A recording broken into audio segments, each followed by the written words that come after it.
Ikuti podcast Bivitri Susanti juga. Oke, lanjut. Itu istilah yang gua aja belum tahu itu. Itu jaksa. Tahu nggak tuh jaksa? Woi, jaksa. Bu jaksa apa jaksa? Bu jaksa yang pintar itu ya. No, dimakan sama Om Rocky no. Beneran umur 14 tahun. Dan semoga Allah Subhanahu wa taala menghancurkan sehancur-hancurnya para pelaku pembantaian 6 syuhada pengawal kami dan yang memerintahkannya, serta para aktor intelektualnya juga yang merestuinya, dan semua yang terlibat dalam pembantaian sadis dan brutal tersebut secara langsung maupun tidak langsung. Allahumma dammirhum tadmira waqtulhum badada wala tughadir minhum ahada ya qawi ya matin ya muntaqim amin ya rabbal alamin. Allahu Akbar. Allahu Akbar. Baju koko Habaib Putih present Al-Godi.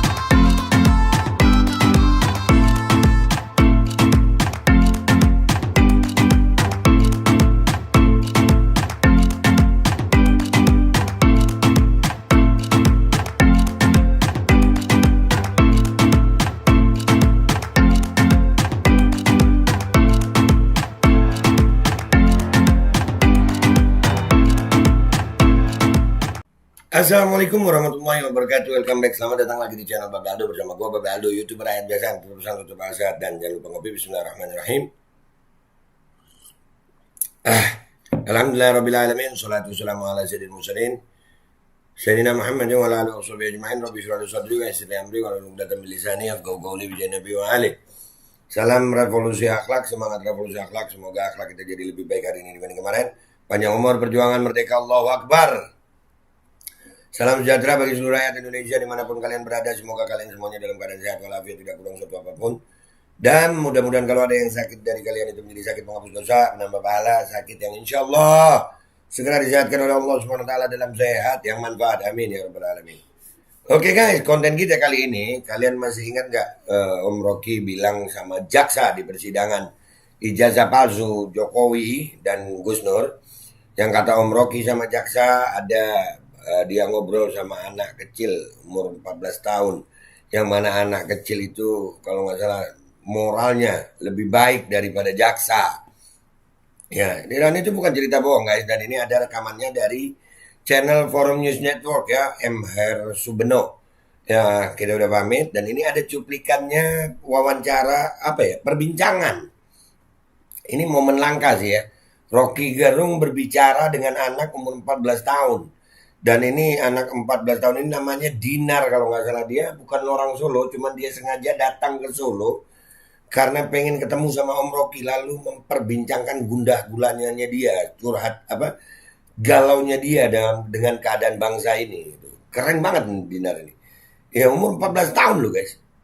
Kita simak sama-sama, kita reaksi sama-sama bagaimana perbincangannya Dinar ya dengan Om Rocky. Bismillahirrahmanirrahim, kita lihat. Dipanggil apa kamu di gaul-gaul?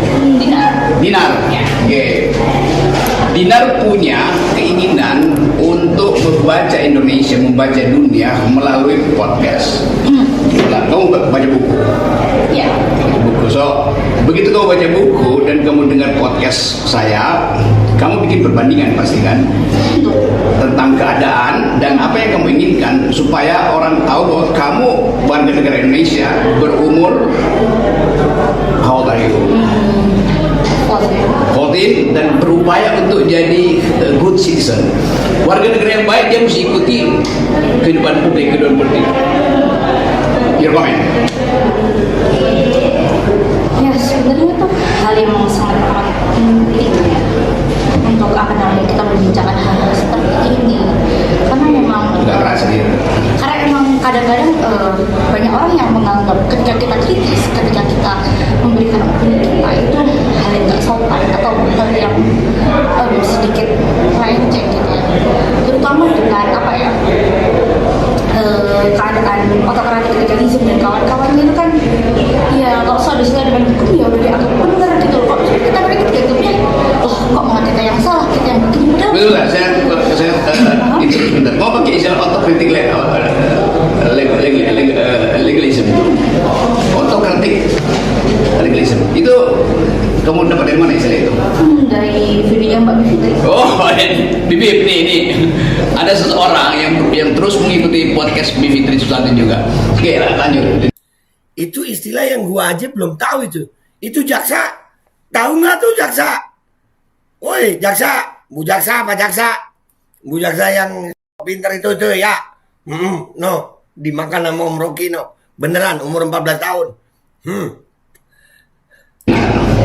Yang tidak dianggapnya kita, wah ini sudah sesuai dengan hukum, tapi kita harus, ya ini saya sedikit berkutip ya, kata-katanya Mbak Bivitri, kata-katanya Mas Uceng dan kawan-kawannya ya, kalau HTS itu. Dan kita harus mengawal ini semua gitu. Apakah ini emang benar-benar sesuai dengan landasan demokrasi, sesuai dengan landasan kebebasan gitu? Apakah ini hukum yang dibuat atas kebenaran, atas kemaslahatan gitu kan? Kalau istilahnya Prof. Edi itu harus buat formula itu. Ya, Anjir. Tinggi loh. Bahasanya tinggi loh. Berformula, ya Allah. buat formula. Oke, jadi kelihatannya Dinar memang mengikuti isu politik, isu hukum itu. Karena itu dia mengucapkan semacam kritik dari perspektif dia yang bertanggung jawab dan memiliki hak terhadap masa depan. Jadi kalau dari sekarang kritik itu nggak boleh, gimana dia nanti apa yang akan disodorkan pada milenial nanti? Kalau berpikir itu dianggap harus sopan. Kalau kamu anggap misalnya, kalau orang minta kamu berpikir sopan tuh, reaksi kamu? No. Jadi berpikir itu memang mesti nakal, mesti brutal. Kalau berpikir tidak boleh radikal, itu artinya orang lagi berdoa. Berdoa nggak boleh diganggu. Kalau berpikir harus bisa diganggu. Kan begitu. Jadi Dinar mengucapkan sesuatu demi perbaikan, bukan untuk menghina tuh. Walaupun dia belum melakukan itu, dia masih mengikuti pikiran-pikiran teman-teman saya, ada Uceng, ada Bivitri, dan kelihatannya lingkungan Dinar ini juga ada di dalam kesulitan yang sama, tertekan untuk bicara gitu kan. Begitu Dinar. Lalu apa yang kamu lakukan advokasi ke teman-teman? Ya aku, misalnya tentang Prabu Ciptaker, aku nulis tulisanku dan aku taruh di mading sekolah. Apa tesis kamu? Di situ saya mengatakan bahwa ya ini tuh hal yang jelas, hal yang sangat amat lucu. Karena kan MK sudah kasih waktu untuk revisi ini, untuk mengatakan ini inkonstitusional. Kenapa lewat jalur disuruh istilahnya tuh dimasuk-masukin lewat jalur lain, lewat jalan tikus gitu kan? Ini udah benar-benar dikatakan bahwa ini inkonstitusional. Kenapa masih diterbitkan Perpu, dan Perpu itu diterbitkan karena ihwal apa namanya? Kegentingan memaksa. Oleh yang terjadi memaksakan kegentingan. Iya, sekarang. Anjis. Keren lo ini anak, umur panjang sehat afiat Dinar. Gue ngefans sama lu. Gak ada yang memaksa gitu loh. Makanya pakar-pakar aja bilang ini bukan kegentingan yang memaksa, tapi kegentingan yang dipaksakan. Umur kamu 14 sekarang. Kamu dapat dari mana ide untuk mempersoalkan hal-hal publik yang seharusnya bukan seumur kamu tuh? Karena dari lingkunganku dan sekitarku yang saya baca kok ini menyedihkan sekali, dan kita harus gini, ketika kita mengkritik sesuatu pasti kita bilang dasarnya apa gitu. Dan aku gak mau aku jadi orang yang mengkritik sesuatu tanpa aku memahami.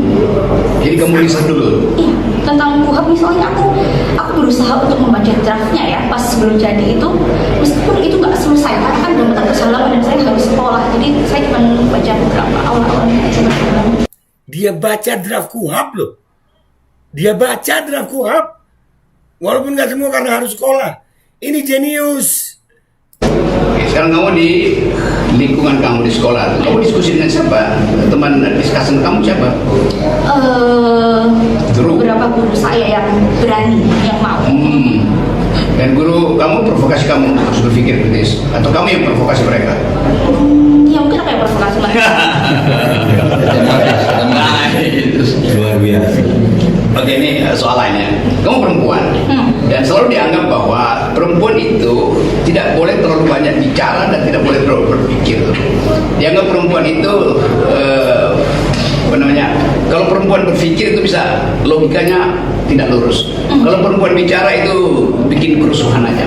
Itu semacam dalil zaman dulu. Tapi kamu sekarang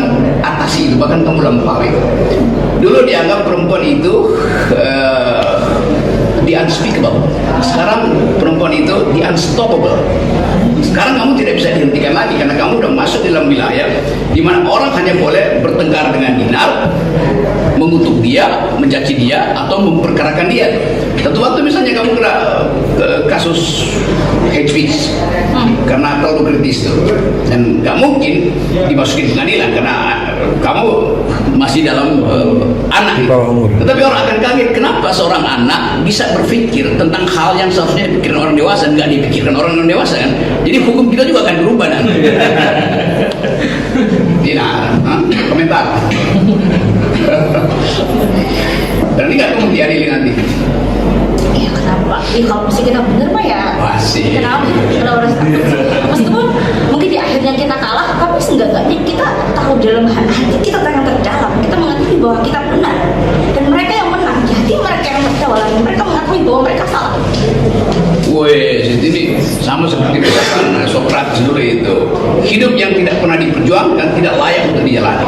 Jadi perjuangan hidup pertama adalah dengan pikiran, karena pikiran dimaksudkan untuk membenamkan ide sekaligus meminta ide itu dipertengkarkan.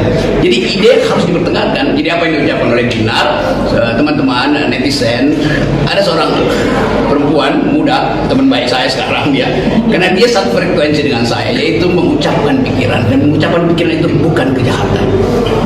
Sampai jumpa di episode berikut dengan Dinar nanti ya. Oke, selamat akal sehat. Dinar, kalimat terakhir. Salam persen. Salam teruskan. Oke, thank you. Dinar, keren. Dinar dan Om Rocky keren. Nah, anak umur 14 tahun bisa mengucapkan yang seperti itu narasinya, dan dia bisa mengkritisi ya. Inilah yang disebut Om Rocky lebih baik dari jaksa. Ya, lebih baik dari jaksa. Moralnya lebih baik dari jaksa. Anak kecil memikirkan sesuatu yang mestinya dipikirkan oleh orang dewasa gitu. Dan ini anak, waduh, mudah-mudahan banyak anak muda Indonesia yang berpikir seperti Dinar, berani speak up seperti Dinar. Dan buat jaksa nih, buat jaksa yang kemarin jaksa Gus Nur, malu dah lu sama Dinar. Dah gitu aja dari gue guys. Gue salut sama Dinar. Keren. Gue Babe Aldo, YouTuber rakyat biasa yang akan selalu bersuara untuk rakyat biasa. Dan berterima kasih buat Om Rocky Gerung dan Dinar. Tetap sukses. Gue pamit dulu. Wabillahi taufiq wal hidayah. Wassalamualaikum warahmatullahi wabarakatuh. Asli keren. Ini sama jaksanya ya, megang ini gue. Jaksa sama bocah 14 tahun ini. Megang ini gue. Bismillahirrahmanirrahim guys. Sekarang ada Babe Rolen. Babe Roti Molen. Roti ini dibuat yang pasti rasanya enak ya, ada 3 rasa. Ada pisang keju, ada tape keju, ada pisang coklat. Ini dibuat tanpa bahan pengawet dan melayani pesanan-pesanan kalian yang seputaran Jabodetabek, bisa buat nemenin ngopi, buat acara-acara boleh. Dan ini karena gue paling suka pisang keju, ini gue dulu yang nyoba nih. Nih dia tuh kayak crunchy gitu depannya tuh.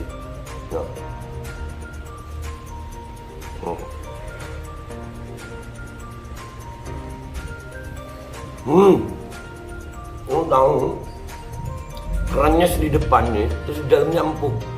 Ya Allah. Udah nggak usah lama-lama, lu kalau kepingin langsung pesen aja, itu ada nomor WA-nya, nanti gua kalau cantumin, ada juga IG-nya, langsung pesen, murah. Ini cuman nanti dia tanya itu 35.000 kalau nggak salah, ya.